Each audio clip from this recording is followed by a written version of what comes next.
Aniya karon ang gahom sa pulong sa Diyos nga naglihok, sukad pa sa pagkatukod sa kalibutan. Gahom nga nagasulbad sa nagalinlaing matang sa problema sa kinabuhi sa tao. Nagsumpay sa nabugto nga kadugtungan sa matag higala, bisan diha sa sulod sa panimalay.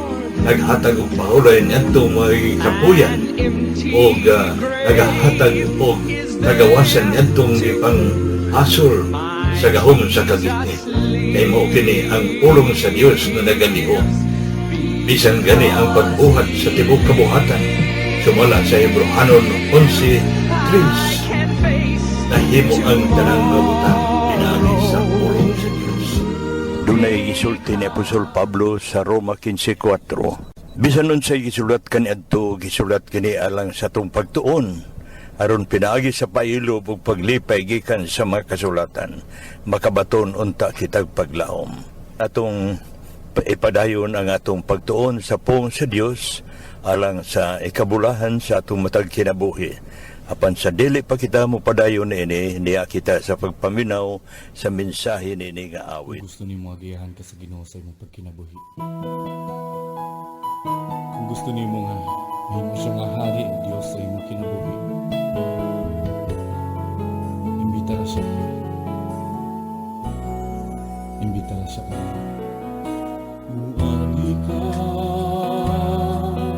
sa akong kasing-kasing, huwag mo kadinglining dugan, panimulan ang akong kaluwasan. Masina ka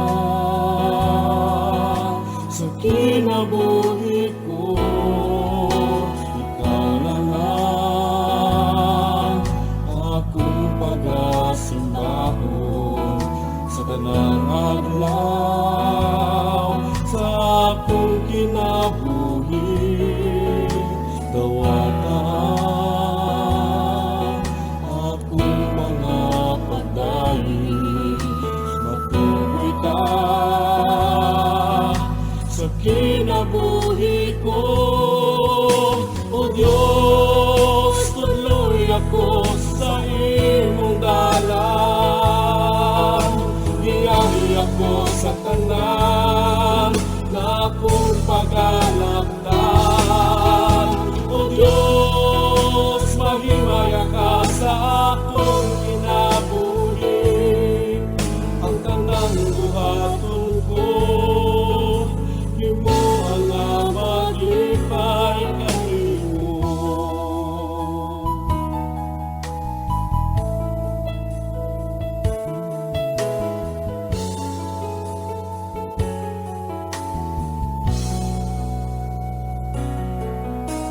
Muagi ka sa akong kasing-kasing, huwag mo kuyo kadilining dugan, kanimo lang ang akong kaluwasan. Musila ka sa kinabuhi ko, ikaw lang ang akong pag-asimbahon sa tanang adlaw sa akong kinabuhi. Dawatan akong mga pagdaig, matukoy ka sa kinabuhi ko. O Diyos, tuloy ako sa imong dalan, iyahi ako sa tanan na akong pag-alakdan. O Diyos, mahimaya ka sa akong kinabuhi, ang tanang buhaton ko, imo ang maglipay kanimo. O Diyos,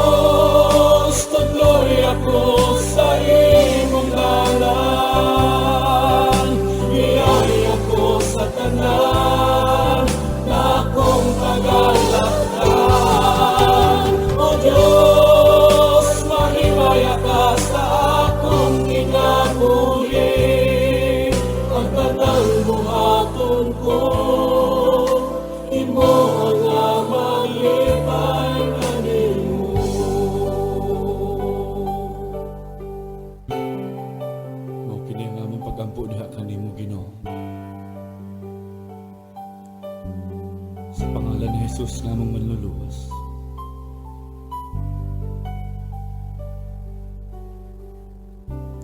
Maayong buntag sa tanan nakong mga kaigsuonan ug kahigalaan nga nagapaminaw niini nga tingog kini ang inyong higala ug igsuon diha sa ngalan sa atong buhi nga Dios nga mao si Ginoong Hesukristo. Joy Pilaes Vallewald. Mapasalamaton kita sa kanunay sa atong buhi nga Dios nga sa makausa gitugutan na usab kita nga makadangat nining adlaw alang sa pagtuon sa iyang mga pulong. Ug mapasalamaton ako diha kaninyong tanan nga nagapatalinghog karon nining taknaa. Salamat sa inyong panahon ug ang Ginoo nasayod sa tanang tinguha sa inyong mga kinabuhi. Dalaygo na ngalan sa atong buhi nga Dios. Ug alang sa atong pagtuon karon aniya kita sa Ebanghelyo ni Juan Kapitulo 3, versikulo 1 ngadto sa 17. John 3, verses 1 to 17. Magapakatao ka pag-usab gikan sa kahitas-an. Sa English, nagingon, you must be born from above or you must be born again. Unsaon nato pag sinati sa kinabuhing walay katapusan dito sa langit? Alang sa uban, kung maghisgot kita mahitungod sa kinabuhing walay katapusan, ang kasagaran nga anaa sa ilang hunahuna mao ang kinabuhi nga human sa kamatayon. Tinuod ka na, pero katunga lang ka na sa tinuod. Kay kinahanglan nga atong masayran nga dili tanan tawo nga mamatay, makabaton og langit ng kinabuhi nga walay katapusan. Okay? Kay ang uban, katong walay gugma sa Ginoo, kung mamatay sila dili nila madawat o mabatunan ang langit ng kinabuhi nga walay katapusan. Ang impyerno nga nagdilaab ang kalayo sa kahangturan maoy ilang padulngan. Subukan na nato nga mahuna-huna. Kaya siguro Jesus mismo ang nagsulti dinhi sa atong teksto karon sa Juan Kapitulo 3, nagyon siya sa versikulo 3, gawas kung ang tao magapakatao pag-usab, dili siya makakita sa gingharian sa Dios. Ang mga pulong ni Ginoong Hesus, otoridad, ug dili kita makalalis niya na. At usab nga, hinumduman nga ang kinabuhing dayon o langit ng kinabuhi nga walay katapusan o eternal life, dili kini exclusive sa human sa kamatayon. Kay pwede nga atong madawat karon na dayon samtang nga nagginhawa pata kung mubalik si Ginoong Hesus karon na dayon. Mao nga siguraduhon jud nato sa kanunay ang atong espirituhanong status o kahimtang, ilabi na ang kahimtang sa atong mga kasing-kasing ug hunahuna ug atong tibok kinabuhi. Matarong ba kita o takos ba kita sa mata sa Dios, o okay lang ba nga maimpyerno?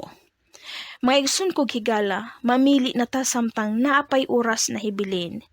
Magtinarong na kita kay medyo gamay na lang ang kulang ang atong pagpaabot sa panahon sa Ginoo. Wala ra ba jud pagbasol nga maguna.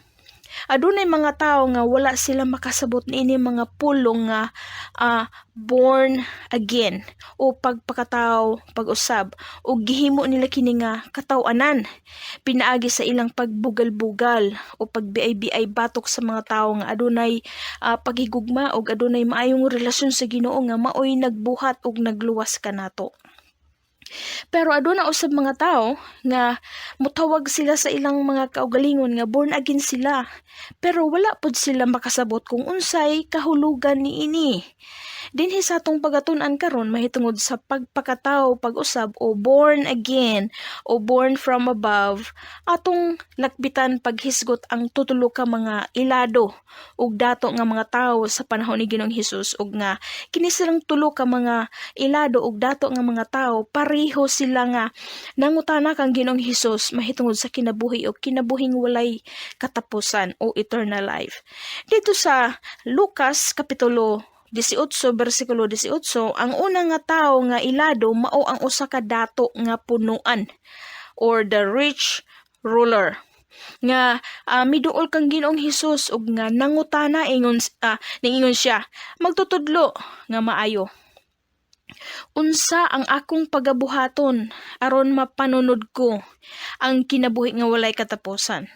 Ug si Jesus mitubag kaniya og miingon nga, tumana og buhata ang tanan nga mga kasuguan sa Dios. Ug dayon mitubag usab ang dato nga punuan, ingon siya nga magtutudlo.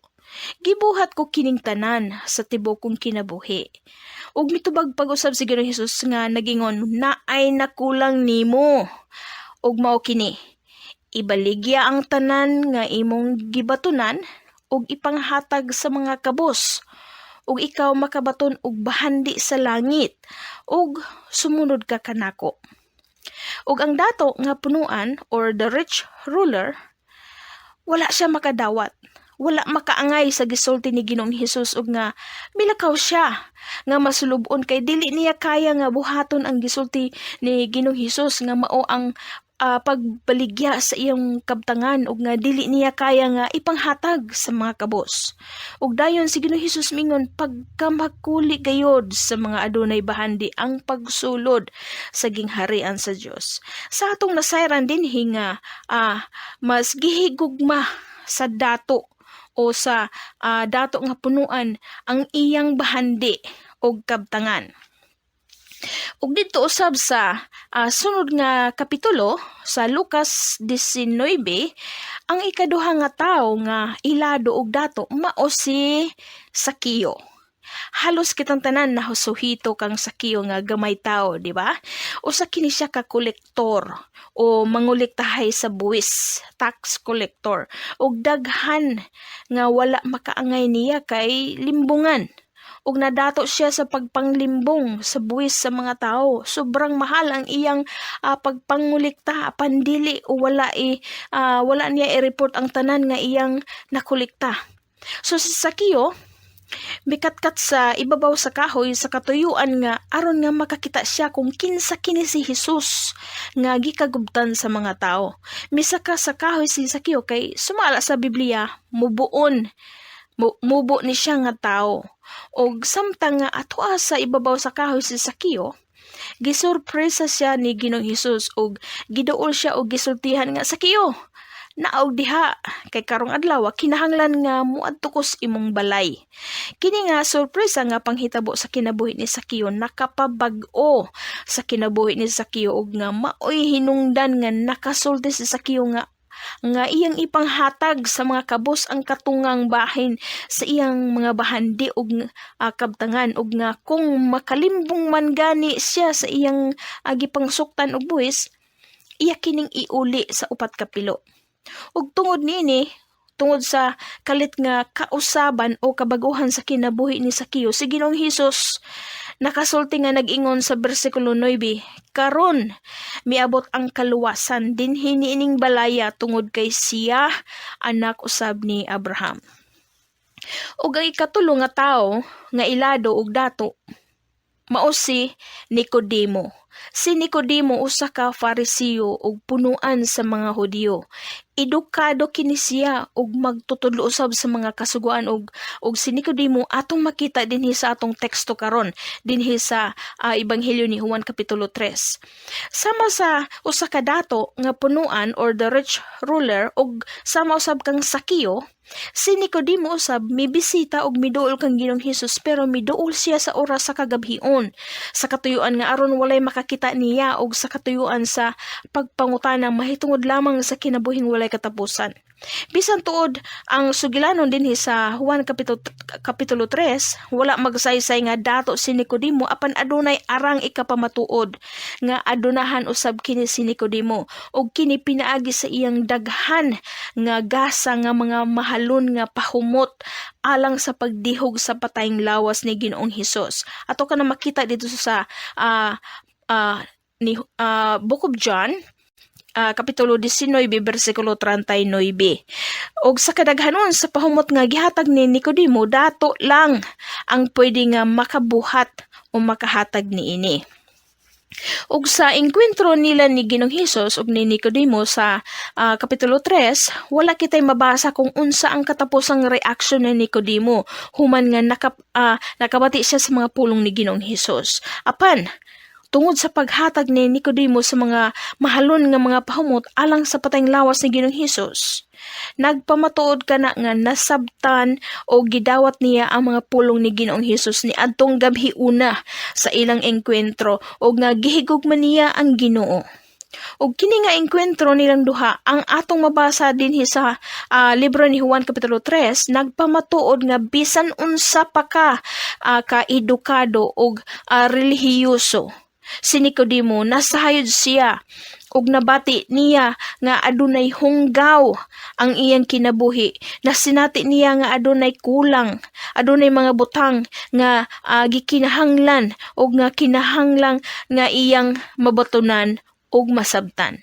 Ug mao nga ning sugal si Nicodemo pagduol kang Ginoong Hesus, bisan na nga ang tanan nga mga Pariseo nga mga kauban ni Nicodemo wala makaangay og supak jud sila kang Ginoong Hesus. Tinuod kini nga sitwasyon karon nga adunay daghan nga mga edukado, dubli-dubli ang ilang edukasyon nga ilang nahuman og mga relihiyoso usab ni sila og halos adlaw-adlaw tuwa sa simbahan apan para bang wala na sila'y luna sa ilang mga kasing-kasing og gunahuna para sa kausaban og para bang wala na sila'y dalunggan alang sa pagpamati o pagdawat sa kamatuoran nga gikutlo jud gikan sa balaang kasulatan o gilabi na kung gikan sa baba sa mga ultimong tao kay lagi naay panultihon sa uban nga ila usab kini nga gikuptan nga og kung unsa kuno ang naandan o namatan nila maupod ang ilang pakamatyan.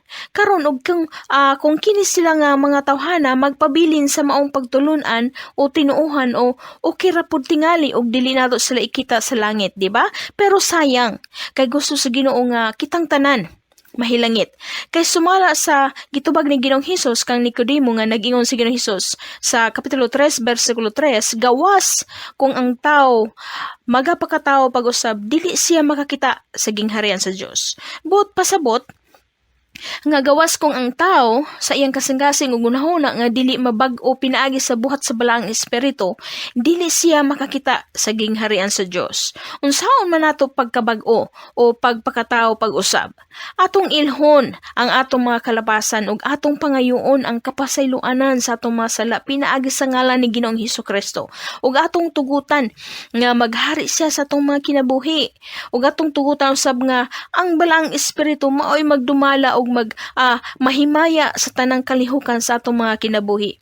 Tungod sa sala ug mga tentasyon, malisdan kita sa pagsunod sa mga sugo sa Ginoo apan kung nakita sa balaang espiritu nga aduna kitay tinguha sa pagbuhat sa mga maayong butang, andam siyang mutabang sa paggiya kanato. So kinahanglan nga makabaton jud kita og kausaban. Wala sa balaang kasulatan ang panultihon nga kung unsa ang namatan maupod ang pakamatyan, wala na, dili nato na makita sa Biblia. Kay og kung magpabilin sila sa ilang gikuptan nga panultihon nga kung unsay namatan maupod ang pakamatyan, buot pasabot nga wala nila dawata ang mga pulong ni Ginoong Hesus. Dili nila kaya nga sundon ang gisulti ni Ginoong Hesus sama sa usa ka dato nga punuan nga milakaw kay wala siya makaangay sa gisulti ni Ginoong Hesus. Ang pangutana, matawag ba nga Kristohanon ang usa ka tawo nga wala magsunod sa sugo ug mando sa Ginoo pinaagi sa balaang kasulatan? Ang tubag, dili. Sa bersikulo 2 sa Juan 3 mao kini ang nahitabo. Nag-ingon dinhi, kini si Nicodemo miduol kaniya kang Ginoong Hesus sa gabi ug miingon kaniya, Rabay, nahibalo kami. Meaning silang tanan mga Pariseo, nahibalo kami nga ikaw magtutudlo nga nagagkan sa Dios. Kay walay tao nga makabuhat ni ini nga mga katingalahan sa imong gibuhat gawas kung ang Dios anaa kan iya. Og si Hesus mitubag miingon kaniya, sa pagkamatuod nagaingon ako kanimo Nicodemo, gawas kung ang tao magapakatao pag-usab dili siya makakita sa gingharian sa Dios. Og si Nicodemo miingon kaniya, unsaon sa tao ang pagpakatao kung siya tigulang na? Nagpamatuod nga wala si Nicodemo makasabot. Okay? So, sa versikulo 5 mitubag si Ginoong Hesus, gawas kung ang tao magpakatao sa tubig ug sa espiritu dili siya makasulod sa gingharian sa Dios. Og dito sa versikulo 9 si Nicodemo mitubag og miingon kaniya, unsaon pagkahimo niining mga butanga? sa bersikulo 10, si Jesus mitubag og miingon kang Nicodemo, ikaw ba ang magtutudlo sa Israel o dili mahibalo ni ining mga butanga? Sa tinud-anay, mga igsoon kog higala, kitang tanan, wala kitay tubag sa tanan nga mga pangutana sa kinabuhi. Sa akong kaugalingon, daghan pa akong angay nga makatunan og kinahanglan nga masaran sa kinabuhi og bahin sa balaang kasulatan. Kining akong pagsulti dinhi kaninyo dinhi sa atong pagtuon karon, dili kay kamura ang akong giwalihan. Ang ako sab nga kaugalingon, ako sab nga giwalihan. Parehas lang kitang tanan dinhi sa atong pagtuon karon, apil pud ko nga gitudloan pud nako ang akong kaugalingon kauban ninyo. Kadabasan ako sa Biblia bag-o og lain ang akong makatunan. Bisan maora gihapon nga balik-balik og bersikulo, pero lain-lain ang mensahe ang akong madawat gikan sa Ginoo. Kay ngano man di ay, kay abli man kanunay ang akong kasing-kasing ug hunahuna alang sa Ginoo ug sa iyang balaang espiritu.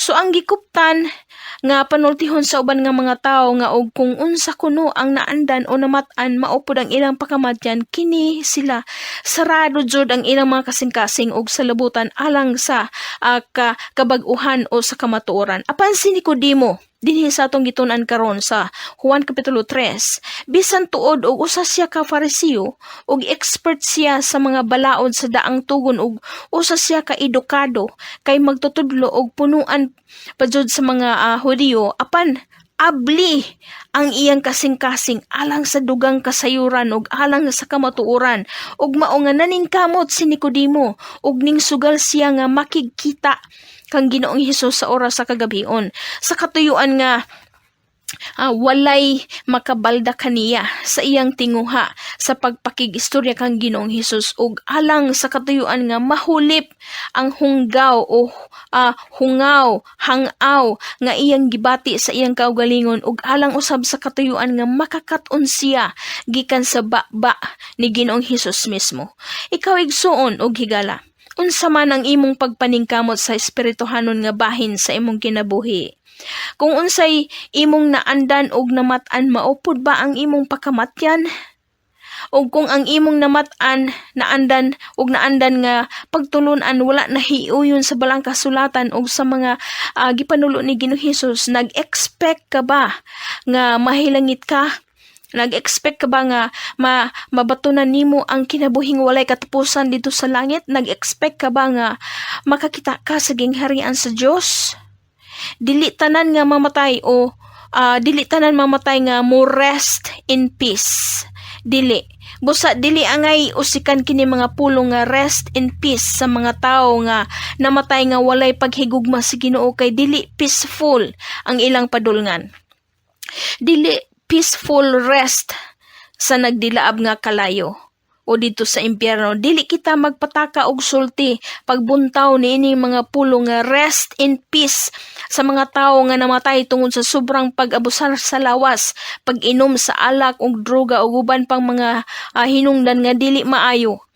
Alang kang Nicodemo, ang namaster niya puro lang kasuguan ug balaod sa daang tugon, ug nagtuos siya nga ang tanan nga ipanulti ni Ginoong Hesus ngadto kaniya mahitungod lamang sa mga kasuguan ug balaod sa daang tugon nga balik-balik nga ilang gitun-an sa mga Pariseo nga para bang mga gubang plaka apan walay kausaban ang ilang mga kinabuhi. Ug mao nga wala si Nicodemo makasabot sa gisulti ni Ginoong Hesus bisan na tuod nga gibalik-balik ni Ginoong Hesus pag-explain kung unsa ang buot pasabot sa mga pulong pagpakatao, pag-usab o being born again or born from above. Mga igsoon ko higala, unsaon nato pag sinati sa kinabuhing walay katapusan dito sa langit. Sama kang Nicodemo, laglagon ug isalikway nato ang panultihon nga kung unsay namat-an maoy pakamatyan, ug isalikway nato ang bakak nga mga pagtulunan alang sa kamatuoran ug sa kausaban ug kabag-uhan sa atong mga kasing-kasing ug hunahuna pinaagi sa pagtugot sa balaang espiritu nga maoy mulihok ug modumala sa sulod sa atong mga kinabuhi, ug pinaagi nini nga kabag-uhan o pagpakatao, pag-usab o being born from above o being born again, makaanggon kita sa kinabuhing walay katapusan ug makakita usab kita sa gingharian sa Dios. Kinahanglan nga magapakataw kita pag-usab. We must change. We must open our hearts. We must be born again. We must be born from above. Pinaagi sa lihok ug tabang sa balaang espiritu sa Dios dinhi sa atong mga kinabuhi. Dalaygon ang ngalan sa atong buhi nga Dios. Magampo kita. Diyos nga makagagahom sa tanan, sa ngalan ni mo Ginoong Hesukristo, salamat sa imong pailob o pasaylo sa among pagpakabuta bungol sa kamatuoran o sa imong mga sugo ug mando. Sama kang Nicodemo, usahay madismaya kami, ug sama kang Nicodemo, maulaw kami nga muangkon sa among pagkaignorante tungod sa garbo nga among gitugutan nga maoy amo patigbabaw sa among mga kinabuhi. Pasaylo kami sa among mga kalapasan, ug ugasi kami sa imong bilinhong dugo nga giula nimo dito sa krus sa Kalbaryo. Tuguti nga ang imong balaang espiritu maoy magalihok ug mobag-o sa among mga kasing-kasing ug hunahuna alang sa pagdawat sa kamatuoran pinaagi sa imong mga pulong. O Ginoong Hesus, akong gihangyo ang gamahanang mga hikap, imong mga gamahanang hikap ngadto sa mga kaigsuonan nga adunay gibati karon. Sa mga kaigsuonan nga adunay mga problema, ikaw ang ilang tubag, ikaw hikap sa ilang tibok kinabuhi, sa ikaw magatagbo sa ilang mga kinahanglan. In the mighty name of Jesus Christ. In the mighty name of Jesus Christ. Salamat Ginoong Hesus. Salamat Ginoong Hesukristo sa kaluwasan. Salamat sa tubag. Salamat sa pagtagbo sa mga gikinahanglan sa among mga sa tibok namong kinabuhi. Ug dalaygon ka sa walay katapusan. Dalaygon ang imong ngalan. Ang imong ngalan lamang mahimaya. Amen. So turn your eyes upon Jesus. Look full in His wonderful face, and the things of earth will grow strangely dim in the light of His glory. Mga kaigalaan ng mga kaigsuonan, alang kaninyo nga walay higop pang kaibado, kung hain kita nihini na nagapagawas sa mensahe ang among dapit God's Miracle Revival Center San Agustin Tomas Opus sa Dirlete. Nagabi-abi kami kanunay sa tanan nga mudool alang kanila nga dunay pagpanginahanglan labi na sa mga butang espiritu anon. Dugang paniana ang atong kinabuhi samtang nagpadayon pa usap. Ato kining paimuslan kay dunay mga maayong butang nga ato ng nasidati sa atong kinabuhi kung ato kining gipagawas nga na kaninyo sa mga butang nga gikinahanglan nga atong mabatunan dinhi sa atong gitanon nga kinabuhi. Maayong buntag kanina.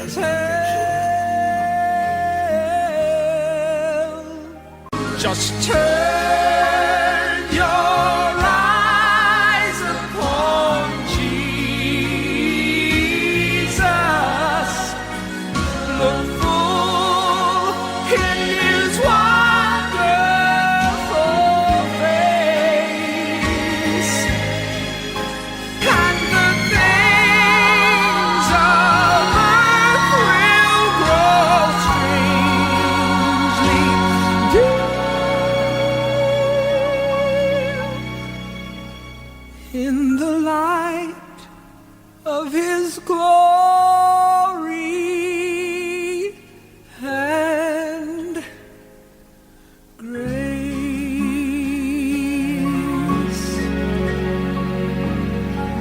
Jesus.